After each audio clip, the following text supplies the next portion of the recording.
자, 예수님께서 잡히시던 날 밤에 제자들과 마지막 식사를 하십니다. 그리고 이렇게 말씀하셨습니다.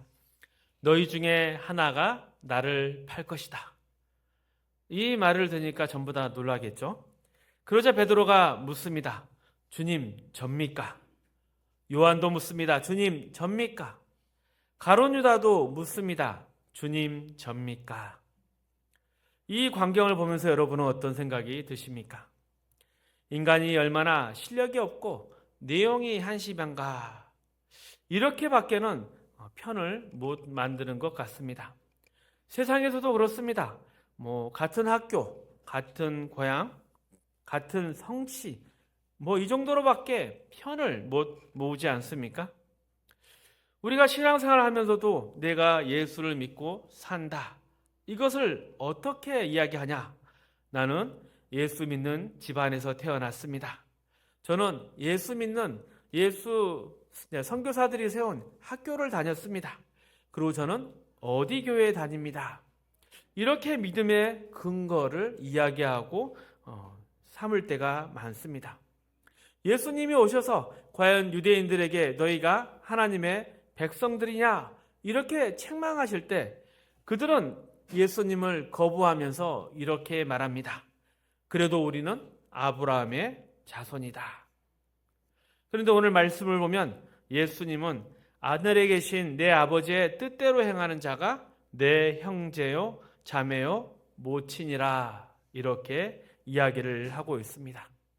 그러니까 오늘 본문의 말씀은 혈육을, 친형제와 친어머니를 앞에 데려다 놓고 그들에게 창피나 뭔가 이런 이야기를 하는 것이 아니라 예수님이 정녕 이들에게 주고 싶으신 말씀, 하늘에 계신 내 아버지의 뜻대로 행하는 자가 내 형제요 내 자매요 모친이라, 이것을 더욱 강조하는 말씀이라 하겠습니다. 그리고 항상 우리가 예수를 믿는 자인가, 여기에 대해서도 늘 성경은 묻고 이야기를 합니다. 마태복음 7장 21절 23절에도 이런 말씀이 있습니다. 함께 읽어보겠습니다. 나더러 주여 주여 하는 자마다 다 천국에 들어갈 것이 아니요 다만 하늘에 계신 내 아버지의 뜻대로 행하는 자라야 들어가리라.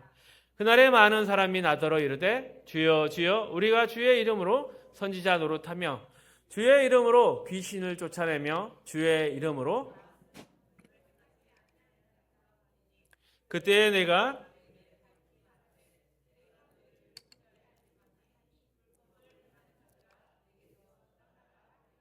아멘. 그러니까 심판의 기준이라는 것이 하나님의 뜻대로 살았느냐 살지 않았느냐. 그래서 우리가 예수를 나는 믿는다, 그리고 나는 어느 교회 소속이다, 그리고 우리 집안은 교회를 다니고 있습니다, 이렇게 자신을 소개하고 말하려고 하면 먼저는 하나님의 뜻대로 살아야 합니다. 믿는 자로서의 존재와 책임이 항상 우리의 삶의 내용이 되어야 합니다. 로마서 6장에서도 같은 내용을 이야기하고 있습니다. 우리 10절에서 13절 말씀 함께 읽어봅니다. 그가 죽으심은 죄에 대하여 단번에 죽으시며 그가 살아계심은 하나님께 대하여 살아계심이니 이와 같이 너희도 너희 자신을 죄에 대하여 죽은 자요 그리스도 예수 안에서 하나님께 대하여 살아있는 자로 여길지어다.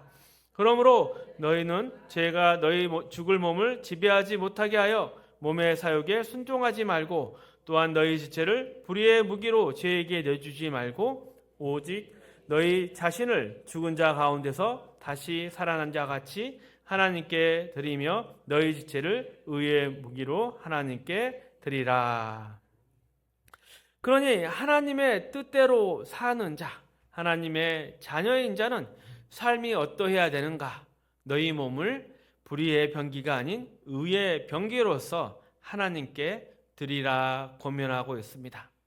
이것이 바로 신앙의 핵심이라 할 수 있고 우리의 삶을 돌아볼 때 그 기준이라 하겠습니다. 그렇다면 여러분은 매일의 삶에서 이처럼 예수님을 사랑하고 하나님께 감사하며 살고 있습니까? 하지만 많은 성도의 삶은 감사와 만족이기보다는 불평과 불만이 가득합니다. 물론 교회에서는 종교적인 명분과 자신의 얼굴이 있다 보니까 말은 크게 하고 그럴싸하게 행동하지만 교회를 나가 일상을 살 때에는 믿는다처럼 하나님의 뜻대로 사는 모습은 드문 경우가 많습니다. 왜 그렇겠습니까? 그것은 하나님의 구원의 가치를 제대로 모르기 때문입니다. 우리는 죄의 종에서 해방되어서 이제 의의 자유로운 자가 되었습니다. 이렇게 자유의 몸이 되었는데 이 가치를 깨닫지 못하니 감사가 없습니다. 대신 늘 하나님께 내가 믿었으니 세상적인 보상을 주십시오. 이런 기대를 가지고 신앙생활을 합니다. 하지만 거듭 성경은 아버지의 뜻대로 사는 것이 정말 예수 믿는 자, 하나님의 자녀이며 그것이 너희의 책임이고 권리이다 이야기를 합니다. 그리고 너희는 더 이상 죄의 종이 아니다. 자유인이다. 죄가 너희를 주장하지 못한다.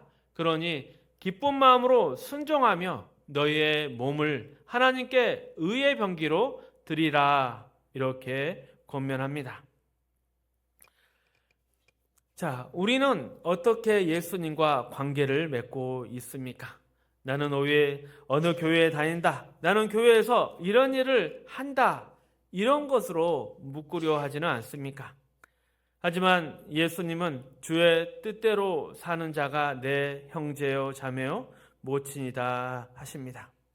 그리고 사도행전에 가보면 이제 제자들도 이런 삶을 삶으로써 실제의 예수의 참된 가족처럼 살았습니다. 제자들도 처음엔 그것에 대해서 몰랐습니다. 하지만 예수님의 죽으심과 부활로 그리고 또 성령의 임재하심으로 이러한 것을 깨닫게 되어서 정말 예수님의 제자답게 또 가족답게 살게 되었습니다. 이러한 사건이 사도행전 4장에 나와 있습니다.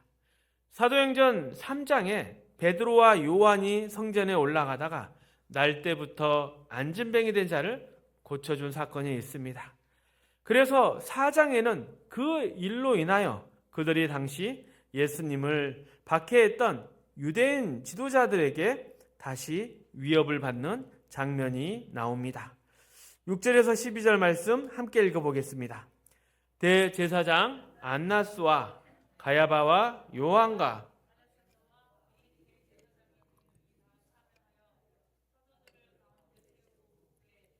너희가 무슨 권세와 누구의 이름으로 이 일을 행하느냐? 이에 베드로가 성령이 충만하여 이르되 백성의 관리들과 장로들아 만일 병자에게 행한 착한 일에 대하여 이 사람이 어떻게 구원받았느냐고 오늘 우리에게 질문한다면 너희와 모든 이스라엘 백성들은 알라. 너희가 십자가에 못 박고 하나님이 죽은 자 가운데서 살리신 나사렛 예수 그리스도의 이름으로 이 사람이 건강하게 되어 너희 앞에 섰느니라. 이 예수는 너희 건축자들의 버린 돌로서 집 모퉁이의 머릿돌이 되었느니라. 다른 이로서 구원을 받을 수 없나니 천하 사람 중에 구원을 받을 만한 다른 이름을 우리에게 주신 일이 없음이라 하였더라. 지금 사도들이 뭔가 멋진 무대에서 화려한 조명을 받으면서 이런 이야기를 하는 것이 아닙니다. 그들은 이제 자신이 무엇을 위해 살아야 하는지 분명히 깨닫고 담대하게 이 모든 상황을 감당하고 있는 것입니다. 베드로와 요한이 안진뱅이를 고친 것을 많은 사람이 보았습니다. 그러나 당시의 권력자들은 이에 대해서 부인하고 강하게 반대했습니다. 대제사장 안나스와 가야바, 요한과 알렉산더, 대제상의 문중이 다 참여하여 그런 거 보니까 권력자들은 한 통속이 되어서 자신들의 이익과 권리를 지키기 위해서 예수의 제자들을 박해하고 있는 것이었습니다. 그런데 지금도 똑같습니다. 지금도 세상에 가보면 세상만의 원칙, 대부분이 그들의 이익인 경우가 많은데 이것을 따르는 자들, 또 이것에 맞추는 자들만 좋아하고 보상을 하려고 합니다. 이렇게 돈과 권력이 힘이 되는 세상 속에서 어찌 보면 하나님을 따르는 자는 늘 위협과 협박을 받게 되어 있습니다.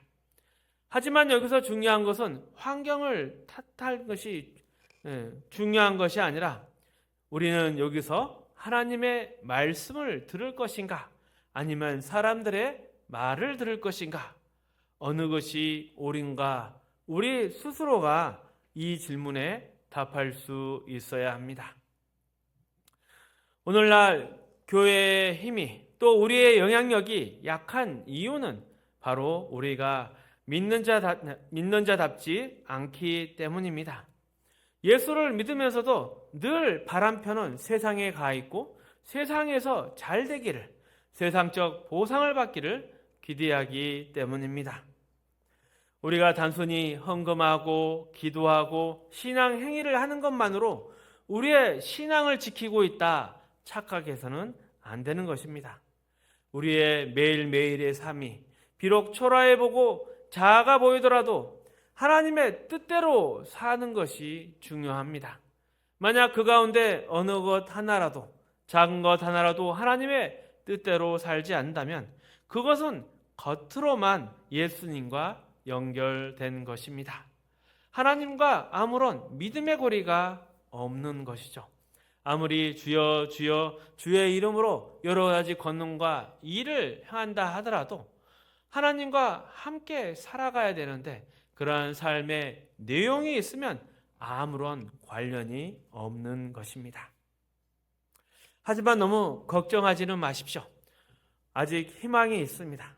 여러분이 어찌 보면 이 졸린 오후 시간에 이렇게 예배드리고 하나님의 말씀에 반응하고 있는 것이 그 희망이라 하겠습니다.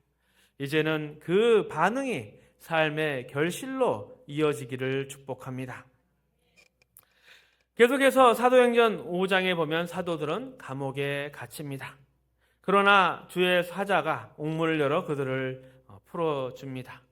다음날 지도자들이 신문하려 했지만 사도들은 이미 밖에서 복음을 전하고 있었습니다. 그래서 그들을 다시 잡아옵니다. 이렇게 잡혀온 사도들에게 바리새인 가말리엘이 일어나서 말합니다. 만약 이들의 일들이 하나님의 뜻이라면 우리가 거스를 수는 없을 것이다. 하지만 사람의 일이라면 저절로 사라질 것이다. 그래서 사도들은 채찍을 당하고 풀려납니다. 이 가운데서도 그들은 예수님의 이름으로 능욕받는 것을 기뻐했습니다. 그리고 계속해서 날마다 성전과 집에서 예수 그리스도라는 것을 가르치기를 쉬지 않았습니다. 박해와 위협 속에도 그들은 흔들리지 않았습니다. 오히려 고난을 감사하며 복음을 전하는 일을 멈추지 않았습니다. 이것이 바로 하나님의 일이었고 우리 교회의 일이라 하겠습니다. 성경이 예수 믿는 자의 분명한 증거로 드는 것은 세상에서 주의 이름으로 핍박을 받는 것입니다. 그러나 오늘날 우리는 예수를 믿고 세상에서 형통하기를 원합니다. 그런데 성경의 말씀대로라면 예수 믿으면 세상이 좋아하지 않습니다. 그리고 그 말씀대로 살면 정직하고 성실하게 살면 사람들이 불편해합니다. 그리고 그것을 이용하려고 하죠. 하지만 이것은 전혀 이상한 상황이 아니라 우리가 예수를 믿고 있구나 이러한 사실을 다시금 깨닫게 하는 것이고 더욱 의지와 힘을 더하는 것이라 하겠습니다. 예수를 믿는다는 말, 그 안에는 삶의 고백이 있어야 합니다. 우리의 삶에서 하나님의 영광이 나타나야 합니다. 그리고 오직 하나님과 함께하는 사람만이 할 수 있는 그 고귀함, 그 거룩함이 우리 삶 가운데 펼쳐져야 합니다. 그럴 때 우리는 그리스도와 하나 된 자, 하나님의 자녀로서 이 땅에 빛과 소금이 된 자, 또 의와 진리와 거룩함으로 지음받은 새 사람이라 말할 수 있습니다. 또 하나님께 자신을 의의 병기로 드리는 사람에게만 하나님의 영광과 기적, 생명의 결실과 구원의 감격이 드러날 것입니다. 이것이 우리가 하나님 앞에서의 우리의 책임과 신분에 걸맞는 행동입니다. 하늘의 밀알이 땅에 떨어져 썩어서 열매를 맺듯이 우리도 믿는 자로서 우리의 자리와 우리에게 주신 사명을 지키느냐 버리느냐, 이제 우리에게 선택이 있을 뿐입니다. 부디 하나님의 영광을 위해 사십시오. 우리가 있는 곳에서 하나님의 기적이 또 하나님께 찬송함이 넘치게 하십시오. 그리고 이러한 신앙을 다른 것으로 핑계하거나 대체하지 마십시오. 우리의 참된 신앙은 삶에서 증거되는 것입니다. 말씀을 정리하겠습니다. 예수님은 하늘에 계신 내 아버지의 뜻대로 행하는 자가 내 형제요 자매요 모친이라 하셨습니다. 하지만 많은 사람들은 그저 자신의 기독교 집안이라는 것을, 또 어디 교회에 다닌다는 것을 믿음의 근거로 삼을 때가 많습니다. 하지만 성경이 말하는 신앙의 기준, 또 다시 오실 주님의 심판의 기준도 하나님의 뜻대로 사는 삶입니다. 물론 예수를 믿으면 세상이 좋아하지 않을 것입니다. 정직하고 성실하게 살면 사람들이 무시할 수도 있습니다. 하지만 우리는 새롭게 결단해야 됩니다. 초대교회 그 어려운 상황 속에서도 사도들은 흔들리지 않았습니다. 감옥에 갇혀도 위협을 받아도 예수님을 전하는 일을 멈추지 않았습니다. 오늘날 교회가 손가락질 받는 이유는 예수를 따라 예수와 함께 사는 자가 없기 때문입니다. 예수 믿으면서도 세상적인 보상을 기대하기 때문입니다. 그러나 우리에게는 아직 희망이 있습니다. 우리에게 하나님의 말씀이 있고 하나님이 주신 교회에 있습니다. 그리고 우리는 이 예배와 또 기도 가운데 하나님의 영광과 기적을 볼 것입니다. 우리의 삶에도 하나님의 풍성한 생명의 결실이 나타날 것입니다. 참된 믿음은 말이 아니라 우리의 삶에서 증거되어야 합니다. 하나님의 뜻을 따라 사는 진정한 예수의 가족이 되시길 바랍니다. 예수님과 의리를 지키시기를 바랍니다.